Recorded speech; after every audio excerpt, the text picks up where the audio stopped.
ketinggalan dalam jumenengan. Jadi pada waktu acara tersebut itu kan pintu Bapak dibuka, kemudian raja keluar memakai busana raja, dan di belakang itu ada abdi dalam putri. Busananya mohon maaf pakai kemben. Tapi pakai kemben itu nggak pakai baju sampai ke bawah, sambil membawa pusaka.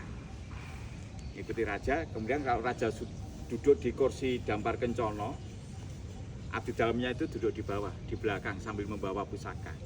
Nah, raja sendiri duduk di kursi dampar kencono, itu ujungnya kursinya kotak, tidak ada sandarannya. Tapi raja kuat duduk walaupun 2 jam, tidak makan, tidak minum. Tapi kuat karena beliau bersandarnya kepada Tuhan, kepada Gusti Allah. Kemudian seluruh keluarga keraton, termasuk saya Bapak sebagai abdi dalam keraton, termasuk teman-teman saya ini sebagai abdi dalam keraton, mempunyai kewajiban menghadap raja. Dari depan pendopo ini saya memberi sembah. Memberi sembah, saya berjalan jongkok, kemudian duduk di bawah pendopo itu 2 jam juga, dan melihat tari Bedoyo Ketawang. Bagi keraton, tari Bedoyo Ketawang itu tari yang sakral. Syarat penari juga harus mempunyai syarat. Pertama, harus perawan, tidak datang bulan. Jumlah penarinya 9. Mengapa harus 9? Mengingatkan kepada 9 penari yang masih perawan, yang masih gadis, agar selalu bisa menjaga 9 hawa nafsu yang ada di tubuhnya, dari telinga, mata, hidung, dan sebagainya. Itu kan semuanya masing-masing kan juga punya nafsu ya. Iya. Nafsu melihat barang yang tidak baik misalnya. Inti daripada tari Bedoyo Ketawang itu pada intinya tari yang menggambarkan pertemuan raja dengan Kanjeng Ratu Kidul. Para leluhur, para sesepuh mengatakan, Mas, itu nanti penarinya tidak hanya 9, nanti 10, karena Kanjeng Ratu Kidul hadir. Tanda-tandanya bagaimana kalau hadir? Karena saya juga nggak bisa melihat. Di waktu suasana hening, tari yang sudah dimulai, kemudian tiba-tiba anginnya datang.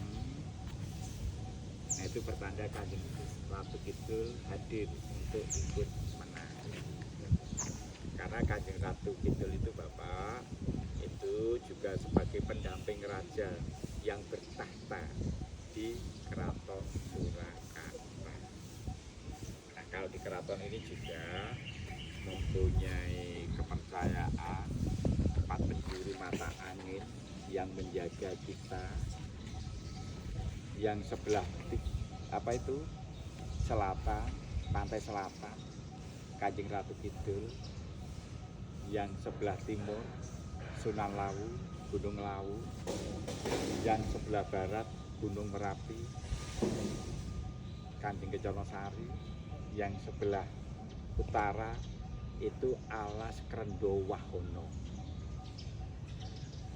Itu yang nunggu Bathara Kalayawati. Jadi setiap tahun keraton juga mengadakan ritual di masing-masing tempat tersebut. Di sini senternya, seperti 4 mata angin kan ada senternya, 4 pacar itu kan. Iya. Mungkin ada pertanyaan Bapak, silahkan. Sudah cukup? Itu tempat garu tuh kalau buat acara baru di itu ya, dinyalakan gitu ya. Ya kita lanjut ke museum ya. Oke, siap. Itu pasang. Nah, yang menara ini dinamakan Menara Panggung Sangga Buwana. Ini juga digunakan sebagai tempat untuk melihat pemandangan kota, sebagai tempat untuk berdoa, dan kepercayaan di keraton sebagai tempat pertemuan raja dengan Kanjeng Ratu Kidul. Ini berarti nggak bisa naik ya kalau ini. Nggak bisa. Oh. Itu boleh abdi dalam putri yang ditunjuk yang membersihkan sesaji. Oh. Itu yang umurnya yang sudah tua. Ibaratnya sudah tidak memikir kehidupan duniawi.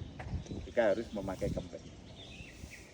Itu juga sering digunakan untuk berdoa juga. Oleh rumah tinggi rumah ini. Bagaimana Bapak? Tinggi. Bikinnya sampai mana? Dulu kan nggak ada semen. Iya, cara bikin. Kayak kan. Ini ya. Saya mau ke Iya sih untuk tangkap ya, nggak boleh itu ya. Nggak boleh Kalau Bapak. udah ada batasnya nggak bisa gitu ya. Mau ke sana dulu mungkin? Boleh. Lihat-lihat. Ya boleh. Nanti Nah, ini teman-teman saya abdi dalam juga yang sepuh-sepuh. Nah ini foto raja yang bertahta di Keraton Surakarta. Nah kemudian sebelah sana itu Bapak, itu ada gedung kaca, ya bangunan kaca.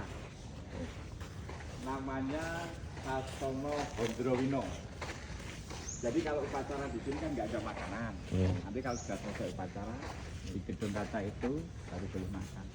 Tempat untuk jamuan makan, tempat dinner. Nah yang dapurnya ini tempat untuk memasak. Oh ini. Iya. Nah jadi kunjungan kita nanti dibatasi sampai kali ini karena di sana masih digunakan untuk kegiatan sehari-hari. Nanti setelah itu bisa berkunjung ke museum. Mbak, masih yang jual tadi mana? Udah keluar? Oh ya udah. udah ya. Ya nanti kalau enggak ke sana kan nggak boleh, takutnya nanti ke sana. Pokoknya yang ditandain tali ini udah nggak Iya. boleh masuk itu ya. Ini ada itu ya, ada apa? Kayak Yesus, Bunda Maria, Gimana? patung-patung itu. Jadi patung-patung yang berwarna putih ini Iya. berasal dari Roma, hadiah. Hari, oh Roma, pantasan Kemudian malaikat ya. ada lampu kristal ditutupi kain kuning biar tidak mudah kotor. Ah, Ada 4 tiang utama di tengah pendopo. Dibuka kapan? Kalau di keraton ada upacara. Itu yang ada lapisan emasnya. oh, lampu-lampunya itu ya. Tadi belum sempat foto di tengah pendopo ya? Belum, Mau foto dulu Bapak? boleh. Ya, ya Mbak. Foto di tengah pendopo dulu belum?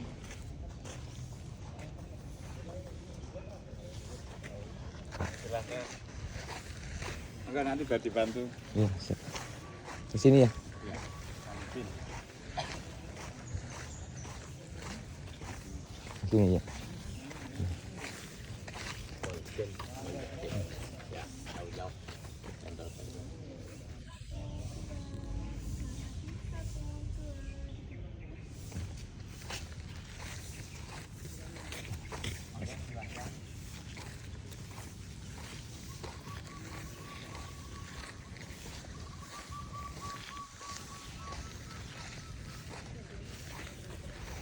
Ini berarti bukanya tiap hari ya Pak ya? Setiap hari, kalau hari Libur gitu? kalau hari Jumat libur. Iya, Tapi kalau pas musim tahun baru, Natal itu buka hari Jumat. buka ya. Iya. Atau besok mau Idul Fitri. Wah, rame. Iya. Berarti yang itu yang lebih muda itu tinggalnya bukan di sini ya Pak ya? Di Mangkunegaran. Oh, dia beda apa? Beda kedudukannya. Oh, Kalau di kedudukannya sana yang muda itu namanya Gusti Bre atau Mangkunegoro 10. Iya. Itu bertempat tinggal di Kadipaten Mangkunegaran. Oh, Nanti kekuasaannya gimana dia? kekuasaannya sebenarnya beliau juga mempunyai wilayah kekuasaan sendiri Iya. dalam pemerintahan. Tapi waktu itu ya. Tapi kalau di keraton ada upacara, beliau wajib menghadap raja di Iya. sini. Nggak ada. Walaupun ibaratnya seperti mempunyai otonomi sendiri. Iya, iya. Tapi di sana bukan keraton, Bukan tapi keraton, ya. kadipaten atau Kadipaten. Puro Mangkunegaran. Berarti ada tempat kayak gini juga ya Pak ya? Berarti ada Iya, tapi lebih kecil. lebih kecil ya. Iya. Hmm. Nanti kalau ada waktu bisa ke sana juga. Tapi dia lebih ke modern ya Pak ya? Kalau nggak Lebih salah. modern. Iya betul ya. Iya. Bangunannya, koleksinya. Iya lebih modern. Dan kalau di sini kan upacara segala macam upacara kan kita harus memakai busana Jawa. Iya, iya. Kadang di sana enggak. Iya. Itu. Itu kisaran umur berapa itu Pak? Apa? Kisaran umur berapa itu? 40 itu ke atas apa berapa umurnya? Untuk yang adipati atau puronya? Adipatinya umurnya. Umurnya sekarang sekitar 30 tahun, beliau masih bujang. Nah, masih muda. Terus sekolahnya di luar negeri kalau nggak salah Pak ya. Masih muda, belum menikah. Iya. Tapi nggak tahu kalau nggak punya pacar. Masih muda, tahu saya masih muda. Masih muda. Iya. Nah, nanti kita lanjut ke museum. Oke siap. Bersang ya. Ini. Namanya cuma lo. Ini mulai kan sih.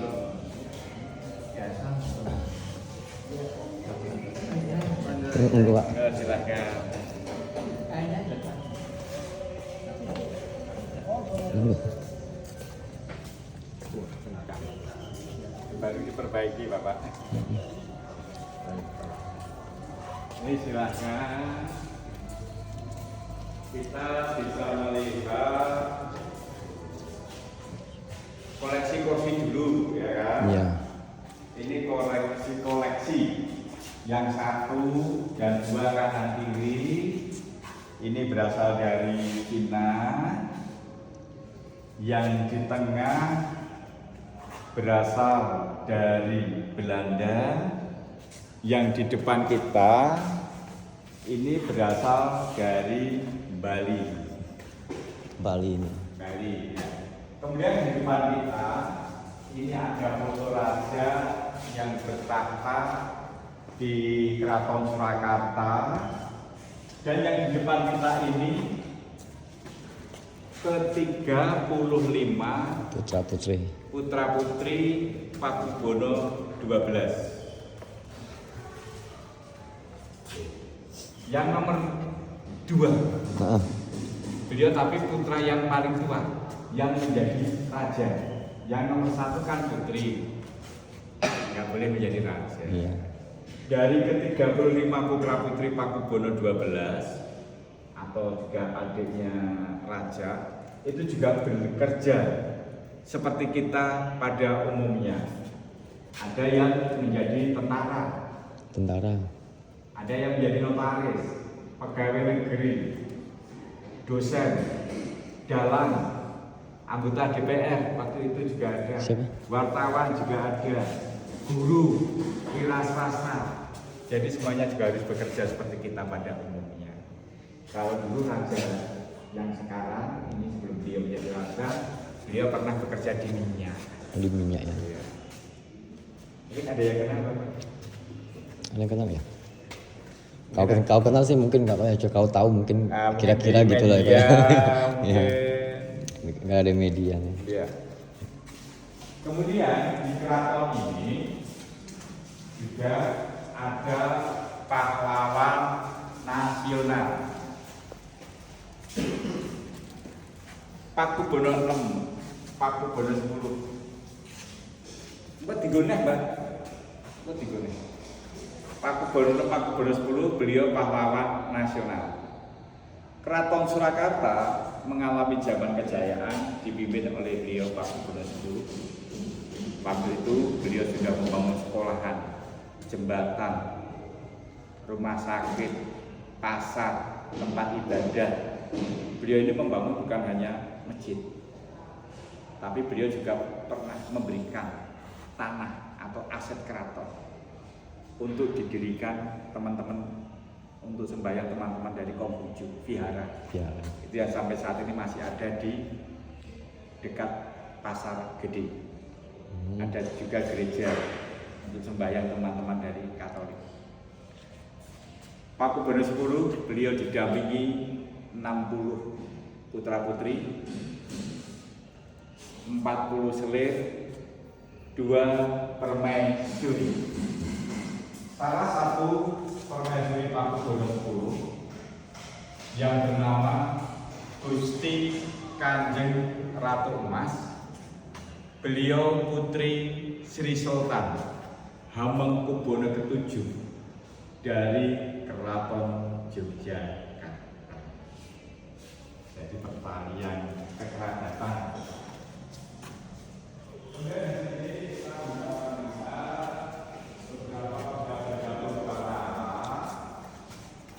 Yang merupakan peninggalan dari agama Hindu dan juga agama Buddha.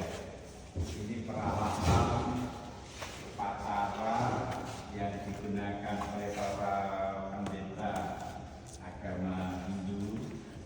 Nanti Bapak kalau di museum apa juga boleh ya.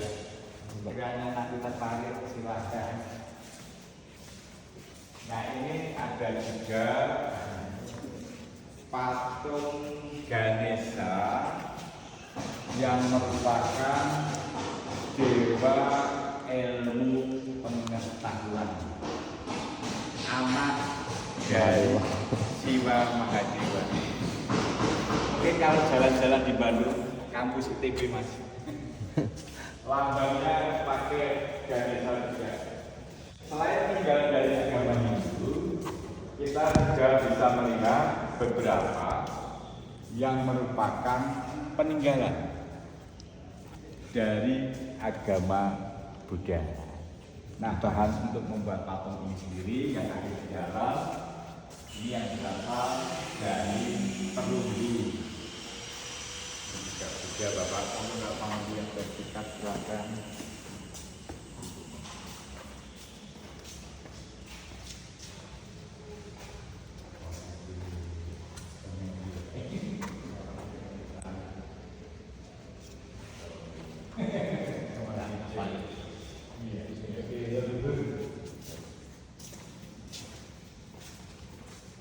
Oke.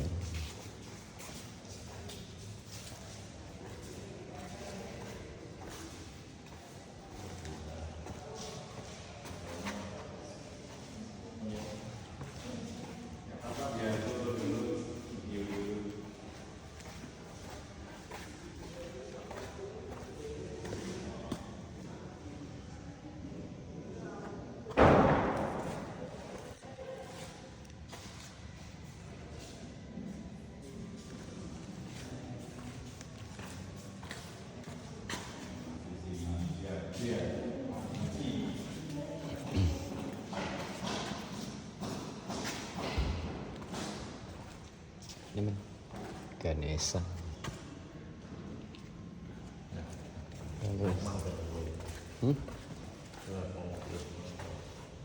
Nah ini seperti kalau di keraton masing-masing punya 4 mata angin. Ya. Karena kamu nih di timur, kalau di sini kan dikenal lalu. Dan kalau yang di sini kan rasa ada contohnya. Nah, habis ini yang Bapak tanya itu rasa contohnya dengan keraton. Ini mahal dulu ini Mas. Mahal Guru ya? Iya. Mahal Guru.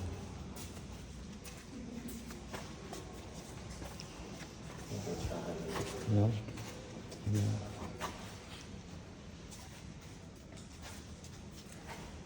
Ini kudanya itu ya. Di keraton kalau ada upacara pernikahan itu berdoa dulu akad nikah. Setelah itu diadakan kirap temanten. Temanten putranya naik kuda, contoh pelana kudanya seperti yang ini. Yang temanten putri ditandu, nanti tandunya juga bisa kita keliling di luar keraton beserta keluarganya, biar masyarakat umum bisa melihat kebahagiaan kedua mempelai. Nah ini rangkaian upacara temanten sebagai bentuk kasih sayang suami kepada istri. Ini bapak temanten bersama dengan apa ini? Mantu. Bapak mantu sekarang semuanya sudah saya anggap anak saya sendiri, tidak akan membedakan. Kalau ini ada kaca kucur. Kaca kucur ini temanten putra membawa bungkusan yang berisi uang logam, beras kuning, kacang, bunga, dan sebagainya diberikan kepada teman putri sebagai simbol suami, teman dan putra selalu memberikan nafkah lahir batin kepada istri.